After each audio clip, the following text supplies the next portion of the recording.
Tervist jälle kõigile, kes siin esimest korda on. Mina olen Ivo ja olen jälle kaamera kätte võtnud, et teha üks järjekordne video. Nii.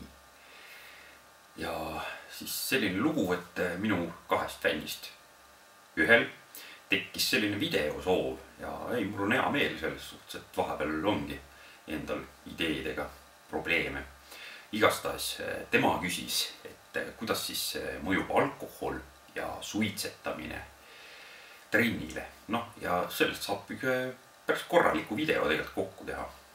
Ja ütleme nii, et seda suitsetamise osa ma ei hakka üldse puutumagi. See on nii mõttetu lihtsalt, et minu meelest, kui ikka see ju mõjub kõigele halvasti. Teed trenni. Igatepidi see rikub ju tervist, et noh, ma ei tea, ma ei pea lugu sellest üldse. Olen ise proovinud ja olen mingi paar korda seda maha jätnud ja ei ole hea asi. Et pigem ma ise jääks sinna alkoholi juurde. Võt. Aga hakkamegi siis kohe pihta ja esimene asi siis oleks see, et alkohol segab energia tootmist kehal. Et noh, seda ju lagundatakse maksas ja noh, sellel ajal kõik teised funktsioonid on teisejärgulised. Et noh, üks nendest funktsioonidest näiteks on glükoosi siis tootmine lihastesse. Ja noh, kui see nagu häiritud on, siis kindlasti ei ole nii head vastupidavust ja minekut seal trennis ja eks see keha väsib palju kiiremini ära. Teiseks oleks siis see, et alkohol tekitab dehüdratsiooni. See on nagu diureetikum siis. Ja ütleme, et kui nüüd, noh, kui keegi joobes tahab treenida või peale mingit kõvemat pidu, et siis ongi see, et kehal on kindlasti veepuudus päris suur.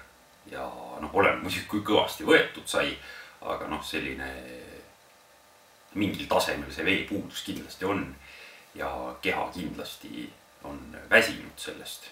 Eks kehal on kindlasti piisavalt ikkagi vedelikku vaja, et need toitained ja hapnik siis lihastesse kanda ja noh, mingi peavalu ja sellise väsimusega, mis siis tuleb sellest veepuudusest. Ilmselt ei ole kõige parem trenn just.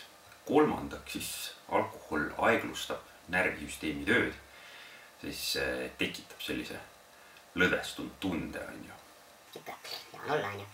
Ja eks selle möödumine võtab ikkagi aega, et noh, eks neid efekte on tunda ikka järgmisse päeva ka edasi, et noh, tasakaal on seal võib-olla häiritud ja reaktsioon ja täpsus ja see pole ju sama, et noh, oleneb mis trenni siis teha, on ju, eks see ikkagi natuke võib mõjutada kõike seda.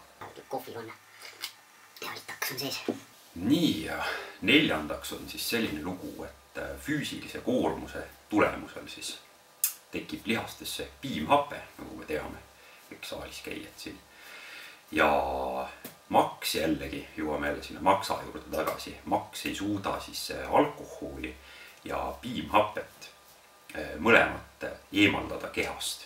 Nii ja kui see piimhappe kontsentratsioon seal lihastes on siis kõrgem, siis ilmselgelt see lihaste tööjõudlus on siis madalam seal saalis. Ja alkohol lisaks veel tühjendab maksa glükogeeni varud, mis on siis see energiaallikas füüsilise töö tegemise ajal. Nii et vist ei jõua nii karmilt trenni teha.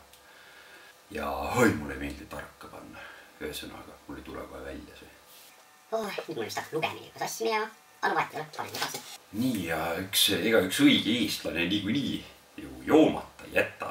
Et õige Eesti mees paneb ikka vahepeal väikse litaka. Et noh, mina soovitaks siis omast kogemusest vähemalt süüa korralikult vahele. Et noh, mahub vähem seda jooki sisse ja eks ta ikka aitab kaasa. Ja noh, võib-olla tarbida mingit muud vedelikku ka siis kõrvale ikka alkoholile. Et kindlasti see aitab. Nii ja järgmiseks siis on see, et alkohol häirib unekvaliteeti kindlasti kohe. Ja nagu me teame või ei tea, igastahes selle sügava une faasis keha toodab ju kasvuhormoonid. Ja no see paneb ikka korralikult taastuma terve keha ja lihased ja noh, kui see alkoholi tarbides on just see sügava une faas enamasti häiritud, on isegi tehtud ju mingeid uuringuid ja asju selle kohta, et kindlasti võib takistada lihaste kasvu ja krooniline joomine, noh, kas siis, kuidas kellelgi, kas paneb iga päev või siis ülepäeviti, põhimõtteliselt üks sama asi minu meelest, et see siis tõstab kortisooli taset, see on niisugune väga halb hormoon, võite kõik guugeldada, et see midagi head ei tee, on ju, ja noh, krooniline joomine, see ei tee üldse mitte midagi head, ma arvan, et noh, tuleks ikka võtta nii paari nädala, 3 nädala tagant, noh, see on normaalne. Arvan, et sellest trennile midagi väga hullu ei tohiks olla. Järgmiseks alkohol siis osadel inimestel, kellel on võib-olla natuke tundlikum süda, et võib tekitada südame rütmihäireid ja see võib siis olla kuni paar päeva peale alkoholi tarvitamist. Ja noh, nagu me teame, just jõusaalis seal, kui võtad ikka, teed mingi raske seeria ära, siis ju südame rütm läheb ülesse ja siis ta jälle kukub. Ja siis järgmise seeriaga ta jälle läheb üles ja siis ta jälle kukub, on ju. Ja et kui sellisel tundliku südamega inimesel on veel alkoholi seal veres, kõvast peost, noh, seda hullem see asi kindlasti temale on. Et noh, tuleks tähele panna seda asja, võib-olla mingid pulsikellad või asjad kindlasti aitaksid seda nagu jälgida ja kontrolli all hoida. Nii, ja siis see superdoktor ja treener Google oli mulle ka natuke abiks selle video kokku panemise peal, et lugesin siis sellist asja, et alkohol aeglustab paranemist ja noh, tekitab põletikku rohkem kehas.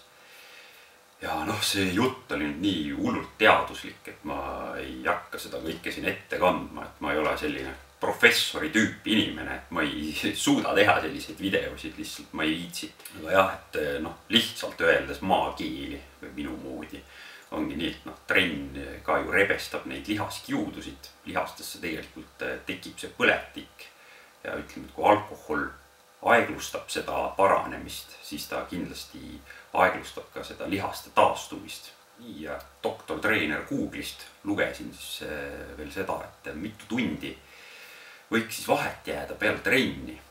Et noh, seal soovitati 1–6 tundi, et härrad Google'i eksperdid seal, arstid ja mis iganes vigurvendad. Ja et see pidi olema see põhiline nagu taastumisaeg, mis siis on peale trenni. Aga noh, ilmselt vaevalt seda nii kuulab, aga nii ta on. Ja noh, mida rohkem, seda parem. Et noh, kõige parem vist oleks üldse järgmine päev liitakat panna. Ja eks seda igasugust infot liigub seal internetis ikka jube palju, aga noh, ma ei tea, ma ei hakka seda kõike siia kokku kuhjama, et noh, pigem räägin nagu enda kogemusest. Minu puhul on vahepeal niimoodi, et alkohol ajab mul esiteks tekitab sellise mingi depressiooni ja jõhkra masenduse mingiks 3 päevaks või kuni 4 isegi on olnud, et lihtsalt nii halb on olla ja mingi silm vajub kinni kuskil autoroolis ja no üldse ei ole see õige tunne.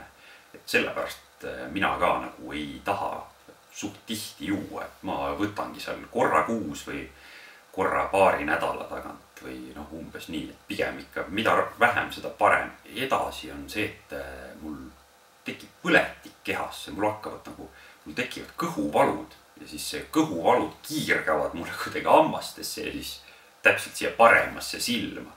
Et vahepeal mul ongi nagu mingi link kohe, silm valutab, hambad valutavad ja kõht valutab kõik korraga.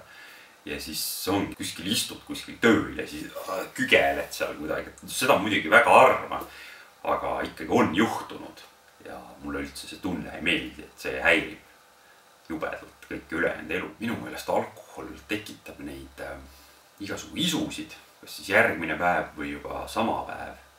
Et noh, ma ei tea, minu puhul on küll nii, et igasugune rämpstoit, see tundub nagu ülim. Põhimõtteliselt pohmelliga lemmiksöök, mul on nagu friikartulid. Muidu ma ei tunne mitte iialgi neist puudust. Ma ei taha neid üldse. Mul ei ole üldse mingit kartuliisu. Aga jah, et jah, peale alkoholi võtmist tunduvad väga head need. Ja ma võin süüa neid kilode viisi vist. nii, aga mõni teine kord on jälle nii, et noh, võtad ja mitte midagi ei saa aru, nagu polekski võtnud. Järgmine päev on energia on täiesti 100% laes. Võiks terve maailma ära vallutada, et noh, eks see vist oleneb ka kõigest, et mis seisus praegu oled, kui palju stressi on. Ilmselt kui oled mingi megastressis ja depressioonis ja siis lähed selle peale veel kulistama, noh siis võib-olla see tunne ongi kordades hullem hiljem, et jah, mine sa tea. Kokkuvõtteks arvangi, et iga asja võiks teha nagu mõistlikult, et kui on vaja seal iga päev ikka mitu õlut sisse valada endale, et noh, selline inimene minu meelest on nagu suht joodik juba, et see on väga suur probleem juba. Et noh, miks peab iga päev jooma, ma ei saa sellest nagu aru, et mina isiklikult võtan seal iga paari nädala tagant ja täitsa piisab mulle sellest. Vahepeal on täitsa pikad perioodid, ma olen isegi teinud mingi pooleaastaseid pause ja nii, et lihtsalt panengi endale eesmärgi, et nüüd ma ei võta pool aastat kindlasti. Viimane kord oli enne minu 33. sünnipäeva, et siis mul oli see võistlusperiood ja ma võtsin ikka väga tõsiselt seda kõike. Ja mõtlesingi, et kindlasti iga gramm seda alkoholi häirib minu seda vormi tegemist ja ma lihtsalt ei võta ja ma ei võtnud ka ja tundsin ennast üli hästi, olin rahul oma saavutuste ja kõigega ja ma arvan, et see aitas väga palju kaasa. Ja noh, ongi, et kui eesmärk on ikkagi seal saada mingiks Euroopa meistriks või maailma meistriks ja on mingid karmid treeninglaagrid seal taga ja mis iganes treenerid ja noh, ühesõnaga inimene on seal profisportlase tasemel juba, siis kindlasti nendel perioodidel võistlusteks valmistumisel ma arvan, et alkohol ei käi kohe selle asja juurde mitte. Ma arvangi, et kokkuvõtteks siis saigi piisavalt infot ja mõtteid siia videosse pandud. Kui veel jäi mingeid küsimusi, noh, nendele võin siin vastata privaatselt või kuidas iganes. Ja noh, kui teile meeldis see video, siis võib alati like panna ja kui te tahate näha järgmist videot, võib alati subscribe ka panna. Ja aitäh kõigile, et te vaatasite ja järgmises videos juba näeme.